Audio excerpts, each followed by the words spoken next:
Bonjour à tous et bienvenue pour ce nouveau test. Aujourd'hui, on va parler de Eevees. Eevees qui est donc une marque qui n'a sorti qu'un seul modèle d'appareil actuellement, c'est celui-là, le H1H, et qui est donc un casque qui est fait pour les métalleux. Il a été lancé via Kickstarter il y a maintenant pas mal de temps, et ça a été aujourd'hui un petit peu, du coup, sorti un peu normalement. Ceux qui l'avaient pris via Kickstarter, c'était environ 150 $. Aujourd'hui, il est vendu donc avec son petit packaging pour environ un peu plus de 300 €, ce qui est une somme qui est quand même assez élevée, donc avec de quoi le protéger, tout ça, et avec des petites coques qu'on peut interchanger. Ce casque donc se veut, et vous l'aurez compris, donc orienté pour ceux qui écoutent spécifiquement du métal, avec une configuration assez particulière puisque ce n'est pas un driver, mais 4 drivers par côté, avec de la réduction de bruit active, et donc tout un fonctionnement un petit peu typé métal quand on l'allume, etc. Mais il y a beaucoup de choses à dire dessus. Je remercie l'abonné qui me l'a prêté pour quelques temps, là avec en plus Noël et tout, ça a un peu rallongé, mais qui m'a laissé le temps de le découvrir et de donner mon avis, au risque peut-être de décevoir, mais en tout cas il est intéressé de voir mon avis dessus. Il y a pas mal de choses à dire, bonnes comme moins bonnes, et surtout, face à la concurrence, qu'est-ce que ça vaut? Est-ce que ce Eevee H1H a vraiment un intérêt, ou est-ce que c'est un gimmick typé Kickstarter, où les mecs ont perdu beaucoup de temps pour un produit qui n'est finalement peut-être pas si réussi? On voit ça tout de suite.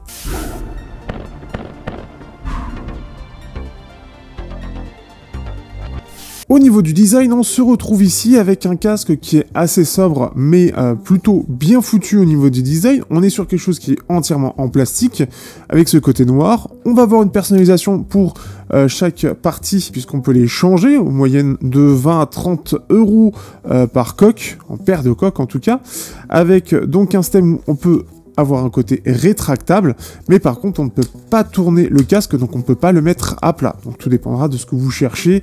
Aujourd'hui c'est plus le contraire sur beaucoup de casques où on peut les mettre à plat, mais on peut pas les casser pour les ranger. On va avoir un style qui est assez sobre en soi dans l'ensemble, puisqu'il y a assez peu de choses particulières sur celui par défaut. On va avoir ce système de maintien qui donne l'impression que ça doit tourner, mais en fait pas du tout.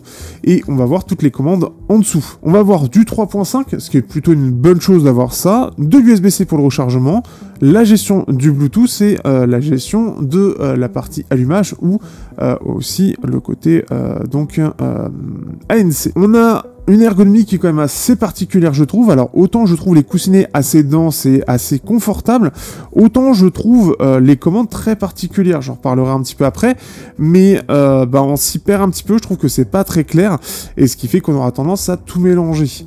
Et surtout sur la partie de la gestion de l'ANC, si on veut l'activer ou non, qui n'est absolument pas pratique, comme la gestion du Bluetooth qui sort complètement de tout ce qui est connu, avec quelque chose qui sort moyennement. J'aime plutôt bien les boutons par contre pour la gestion du plus ou moins et changer de piste, etc. parce que je trouve ça assez joli. Les plugs par défaut sont corrects sans être incroyables, et je trouve que la finition est globalement bonne. On est sur quelque chose de tout à fait correct. Pour 300 €, on a en général quand même des casques qui sont un peu plus premium et qui donnent un effet un petit peu mieux fini, mais ici c'est quand même globalement assez bien fait, assez propre, et tout en gardant un côté assez sobre pour le côté très grand public.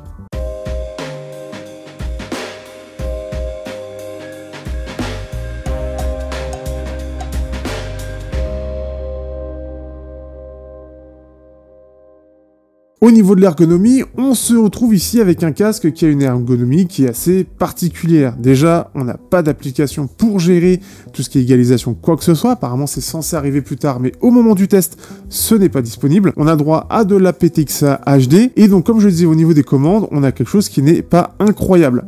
Puisque en gros, quand on va le tenir, on va un petit peu se perdre entre la petite commande de Bluetooth et la petite commande ici. Quels sont les soucis derrière au niveau des commandes? D'un côté, on va avoir en fait la gestion de l'allumage du casque et de l'ANC. C'est-à-dire que on peut juste avoir envie d'allumer, mais si on veut allumer l'ANC, il faut encore faire ce choix-là.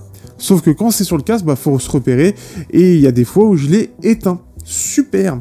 L'autre chose que je n'avais pas compris, en général, quand on allume le casque, il va se mettre par défaut en Bluetooth. C'est logique puisque c'est un casque qui est sans fil par défaut. Tous les casques à l'heure actuelle, je dis bien tous les casques, et depuis même des années, on allume un casque, le Bluetooth se lance et on lance l'opérage. Ici, en fait, il faut choisir si on veut le mettre dans mode pair, ou si on veut activer le Bluetooth. C'est-à-dire que si on active le casque, on n'active pas forcément le Bluetooth. Ce n'est pas logique. Ce n'est absolument pas logique. J'ai pas compris du tout. Donc ce qui fait qu'en plus c'est pas au même endroit, on n'a pas de gestion du mode transparent, ce qui fait que c'est pas terrible du tout de ce point de vue là. Au-delà de ça, on va avoir ce côté au niveau autonomie qui est assez large. Si je dis pas de bêtises, c'est 40-50 heures, je vous remets de toute façon l'information ici, mais ce qui fait que l'ergonomie est assez moyenne, la logique des commandes, etc. Autant le volume et le play pause qu'on a ici est très bien, mais la gestion du Bluetooth et de l'ANC est complètement à l'ouest. Ils ont essayé de réinventer quelque chose qui n'avait pas besoin d'être réinventé, et c'est assez dommage. On appréciera tout de même, lorsqu'on reçoit un appel, ou que l'on active l'ANC, ou qu'on désactive, avoir un côté un peu plus personnalisé, puisque ce n'est pas appelé ANC, mais L-Blocker, parce que bloqueur des enfers. On va avoir une espèce de cloche un peu comme s'il y avait les démons qui apparaissaient lorsqu'on a un appel. Donc ce côté très métal est vraiment appuyé de par la partie sonore quand on l'allume, etc. Avec une voix très rauque, très basse, vraiment très dans les basses, qui donne ce côté très métal. Alors c'est un gimmick qui peut plaire certes, mais c'est pas ce qui va faire tout le casque, et ça on va le voir juste après.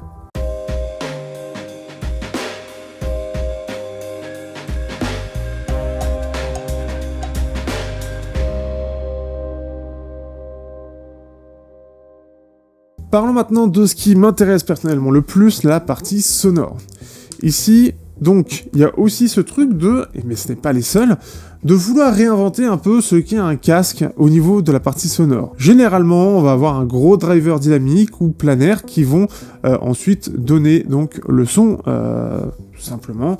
Donc c'est un driver complet, gros de 40 à 50 mm en général. Ici, ils ont décidé de réinventer la roue encore une fois, avec ici 4 drivers par côté. On va avoir 2 drivers de 20 mm pour les basses et l'ANC, et 2 drivers de 10 mm Twitter, que l'on peut voir en fait, et que vous voyez dans certains plans à l'intérieur, qui va être là pour les aigus. Intéressant dans l'idée étant d'avoir beaucoup de basses, c'est en tout cas ce qui est annoncé, et avoir quelque chose d'assez naturel en termes de scène, en termes de rendu, en termes de spatialisation. Dans la réalité, c'est pas incroyable du tout. En effet, l'avantage d'un driver dynamique de 40 à 50 mm, c'est son ampleur, notamment au niveau de la basse, qui va permettre vraiment d'avoir quelque chose d'un vrai ressenti, une vraie profondeur, quelque chose de vraiment ample, de vraiment dynamique, ce qui n'est pas le cas ici. On est sur une signature assez basseuse, puisqu'on va avoir de la basse très en avant, des médiums plutôt neutres, des aigus un peu en retrait, un tout petit pic de clarté qui est présent, ce qui en fait un casque assez basseux, assez logique pour mettre en avant les basses, avoir ce côté très scénique aussi. Et dans la réalité, ça marche pas incroyablement. La dynamique est pas folle, on n'a pas énormément, on va reprendre très précisément, donc ce qui fait que on a quelque chose, donc comme j'ai dit, qui n'est pas très dynamique. On a une basse élevée qui est aussi plutôt profonde, ça se voit clairement déjà dans la courbe. Les médiums sont plutôt plats et sans vie. Et c'est pas spécifiquement accompagné par un corps vraiment présent, quelque chose qui prend de la place, et en plus, avec des aigus qui sont un peu retraits, on a un côté un peu transparent, qui fait sans vie, qui nous emmène pas, qui n'est pas musical, donc les voix sont sans vie, sont sans plaisir à écouter, on va les entendre, mais on va pas spécifiquement les ressentir, on va dire ça comme ça. Des aigus qui sont peu naturels et peu amples, on va avoir quelque chose d'assez détaillé, mais qui a un effet entre guillemets intra. Dans ce côté où ça va être assez détaillé, ça va être assez incisif, une très grosse attaque entre guillemets, mais par contre derrière, c'est pas agréable, c'est pas naturel, c'est pas cohérent avec le reste, on sent vraiment qu'on est sur 2 drivers différents, et ça le fait pas en fait. Il y a quelque chose qui donne pas cet effet naturel dans la signature qu'ils ont donné, et ce qui fait que ça fonctionne pas du tout. En tout cas, pour être très précis, je trouve que sur du métal, ça fonctionne pas. On n'a pas l'ampleur qui est suffisamment présente, on n'a pas des voix qui sont agréables à écouter, sauf que même si c'est pas forcément le truc qu'on va écouter le plus, c'est quand même agréable, c'est ce qui va entraîner, c'est ce qui va donner cette mélodie supplémentaire, avec les guitares qui vont, elles, donner un fond très nerveux parfois, etc.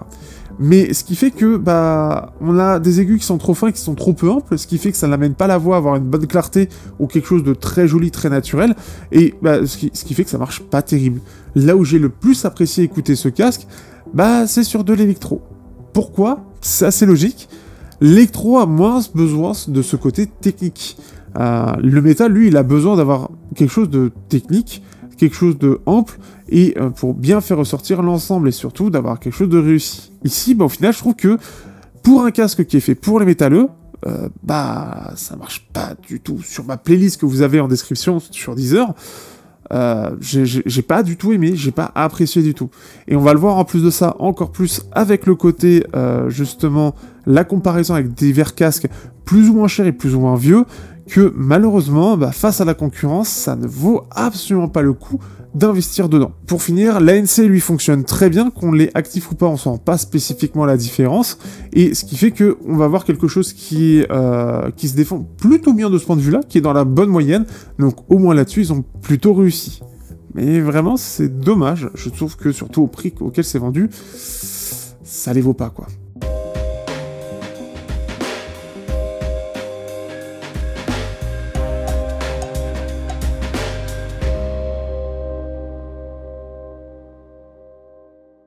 Du coup, on va faire une petite comparaison avec trois casques avec lesquels j'ai... non, 3 casques. Je sais plus. Bref, vous allez voir dans tous les cas, hein, vous le sentez un petit peu la reprise dure. Mais ce qui fait qu'on va comparer avec des casques assez connus pour 2 d'entre eux, puisque déjà ça c'est allemand, mais on va comparer avec ses équivalents, le Sennheiser Momentum 4. On peut voir sur la signature qu'elle est relativement similaire, avec quand même un peu plus de bas médium et de mid basse, et ce qui fait que on est sur un driver plus classique, un driver dynamique de 40 mm, qui est assez réussi, assez technique. Au-delà du fait qu'il est quand même plus confortable, on a une autonomie qui est même supérieure, on a quelque chose qui est vachement plus simple à utiliser. Eux, ils sont allés dans tout le contraire, puisque en fait c'est simple, on tourne le casque, il s'allume automatiquement.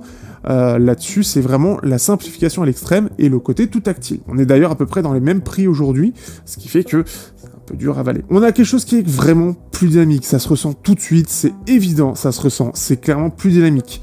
On a une scène qui est plus large, et en plus de ça, on a droit à plus de détails, qui est assez dommage, parce que les tweeters qui étaient mis sur le eViz est là pour apporter ce côté détaillé, fin, net et précis. Et je trouve que c'est pas le cas. La basse, elle est plus profonde et plus élevée, les médiums sont eux plus intelligibles, donc on les entend mieux, et ils ont plus de vie, sont plus agréables à écouter, et il y a plus de clarté avec une meilleure extension dans les aigus. Ce qui est un comble, quand on met des tweeters, c'est censé être meilleur dans l'extension, on sent que ça va plus loin. Là, je trouve que c'est pas le cas. Qui fait que, clairement, vous voulez un casque pour écouter du métal, avec ce côté très basseux, le Momentum 4 va être là pour ça. En plus d'avoir un meilleur ANC, une meilleure autonomie, meilleure finition, une application dédiée, avec un côté assez complet, et on peut même accentuer les basses. D'ailleurs, je l'ai utilisé dans le mode là pour la comparaison, et avoir plus de sous-basses pour avoir cette comparaison en termes de signature. Mais aussi, on a un côté égalisation, gestion de l'ANC, qui est beaucoup plus complète. Et encore, j'ai même pas testé le mode téléphone, mais on a quelque chose de très complet. Le seul moins bien qu'on a sur le Momentum 4, c'est qu'on a plus de 3.5. On peut l'utiliser quand même en USB-C, mais ce qui fait que, déjà là, ça pique un peu. Mais on va aller plus loin que ça. Avec le Momentum 3 qui est sorti en 2019 et qui était déjà un très bon casque, avec des finitions qui reste toujours un excellent casque aujourd'hui, et je le prends toujours en référence parce que c'est un excellent casque. On est assez proche techniquement du Momentum 4, mais avec pas mal de petites différences. On a une signature qui est un peu plus différente aussi, et on va le voir. On va après avoir, vu que je pense que c'est un peu le même driver, quelque chose qui reste toujours bien plus dynamique, alors que c'est un casque qui a 4 ans, une scène qui est toujours plus large, et c'est toujours plus détaillé. On a une basse qui est plus profonde, plus fun, plus ample, on s'amuse plus, elle est plus réactive je trouve, vu aussi la signature qui permet d'avoir un côté plus impactant. On a un médium avec plus de corps, qui a plus de clarté, c'est plus détaillé. Les aigus sont plus détaillés aussi, elles sont mis plus en avant, ce qui est logique, et c'est aussi plus clair. Les extrêmes aigus sont un peu plus en avant, c'est plus détaillé, plus clair et mieux étendu. Encore une fois, c'est un casque qui était déjà à l'époque extraordinaire sur sa qualité sonore, il le reste toujours à l'heure actuelle, et même face à un casque de ce type-là, le Sennheiser est vraiment meilleur. Ce qui va être un peu moins bien, c'est au niveau de l'ANC, où c'est un peu plus limité, légèrement en dessous, même s'ils l'ont pas mal amélioré sur les dernières versions. L'autonomie qui est moins bonne sur le 3, puisque c'est environ 16 heures, même si c'est très correct. Par contre, sa finition, alors il est plus lourd, mais par contre, qu'est-ce qu'il est bien fini, ça reste encore un sacré casque. Et là-dessus, il est quand même vraiment meilleur. Pour être sur un casque un peu moins cher, et malheureusement, je n'ai pas pu garder le Skull Candy Crusher de ANC, mais Pour faire une petite parenthèse, pour moi, il était meilleur. Je l'ai eu un petit peu avant de recevoir ce eViz. Pour moi, il était meilleur, plus fun, surtout qu'on avait l'application pour gérer un petit peu l'égalisation, sachant qu'on était à peu près sur la même signature. Et en plus de ça, la gestion de la base, qui elle est bien plus complète du côté du Skullcandy, le rend beaucoup plus fun et beaucoup plus amusant et personnalisable que le eViz. Je l'ai trouvé meilleur et plus sympa à utiliser que le eViz qui m'a semblé déjà à ce moment-là plus limité. Donc, si vous avez 200 € et que c'est la base qui vous fait vivre, orientez-vous sur le test du Skullcandy qui sera plus intéressant, mais l'ayant pas en même temps, je ne peux pas faire la comparaison en direct. Du coup, je l'ai comparé au Edifier WH950B, alors avec une signature beaucoup plus claire de base, toujours avec un driver de 40 mm, on a quelque chose qui, je trouve, est un peu plus dynamique, notamment sur la basse, une scène qui est un peu moins large quand même, mais on a un effet qui, je trouve, est quand même, encore une fois, un peu plus détaillé. Une basse qui est un peu moins profonde, moins élevée, donc là c'est la signature qui veut ça, un médium qui a quand même plus de corps, qui est plus clair, plus naturel et plus intelligible. Et ça, c'est un peu dommage parce que là on est sur un casque à moins de 200 €, le eViz fait moins bien que ça. Par contre, clairement, ça va être beaucoup plus orienté sur la clarté au niveau de la voix. Un aigu qui est plus détaillé, plus en avant, et plus cohérent aussi, je trouve. Il y a un effet qui le rend, je trouve, plus cohérent, même sur du métal.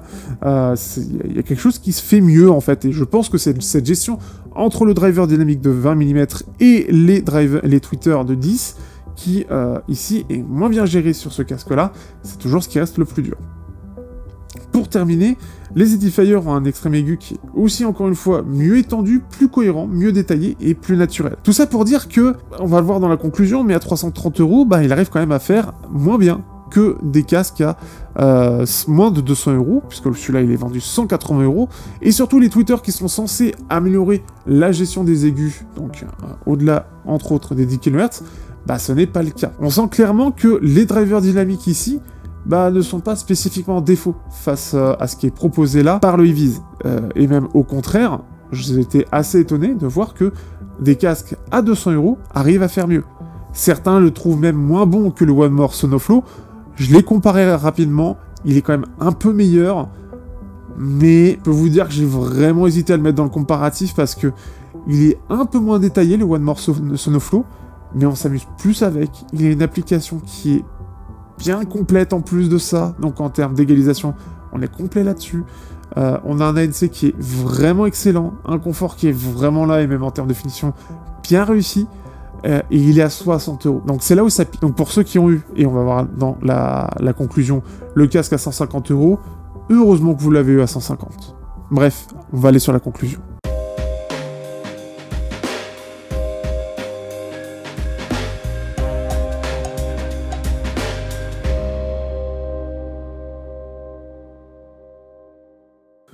Du coup, que penser de ce projet Kickstarter? Eh bien, en réalité, il y a pas mal de petites choses à dire. Je trouvais le concept intéressant, surtout moi qui aime beaucoup le métal, même si j'ai beaucoup de styles différents. Encore une fois, vous avez des playlists en description. Et le fait de faire un casque dédié au métal, pourquoi pas? C'est un accès qui peut être intéressant. Et surtout, bah, c'est vrai que c'est un style qui reste assez exigeant en termes de signature. Il n'y a clairement pas tout qui passe dessus. Le projet Kickstarter aurait pu être vraiment intéressant, mais déjà, le premier écueil, c'est surtout la technologie utilisée. Avec une technologie un peu hybride et un petit peu à part, c'est déjà se mettre des bâtons dans les roues, dans le sens où c'est toujours très compliqué de développer des technologies qui sont différentes de ce qui est actuellement admis, commun et facile à utiliser, et ici, ils se sont compliqués la tâche. Ça s'en ressent, puisqu'au final, on se retrouve avec un casque qui, en termes de son, est moyen, et surtout, et c'est pour moi en tout cas le cas, je trouve que ça ne fonctionne pas du tout.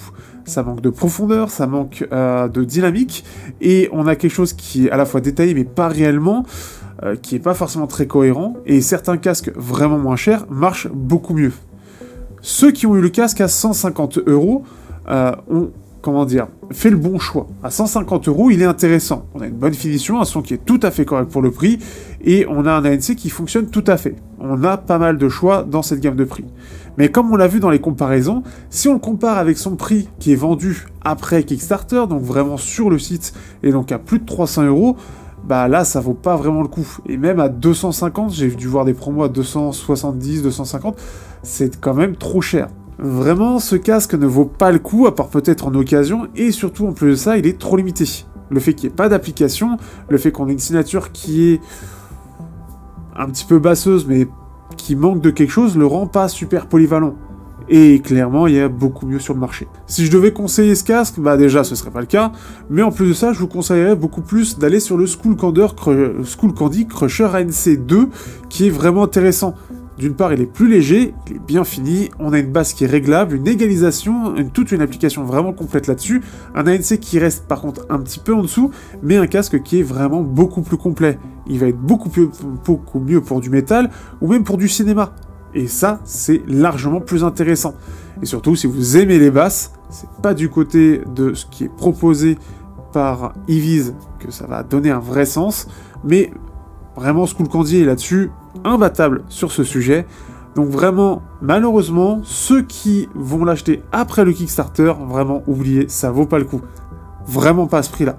Ils l'auraient vendu environ à 200 €. Ça aurait valu le coup, il y aurait eu un espèce d'équilibre. Mais là, il est beaucoup trop cher en l'état sur le site. J'espère que ce test vous aura plu. N'hésitez pas à liker, partager, commenter. Et on se dit à bientôt pour de prochains tests sur Technoid.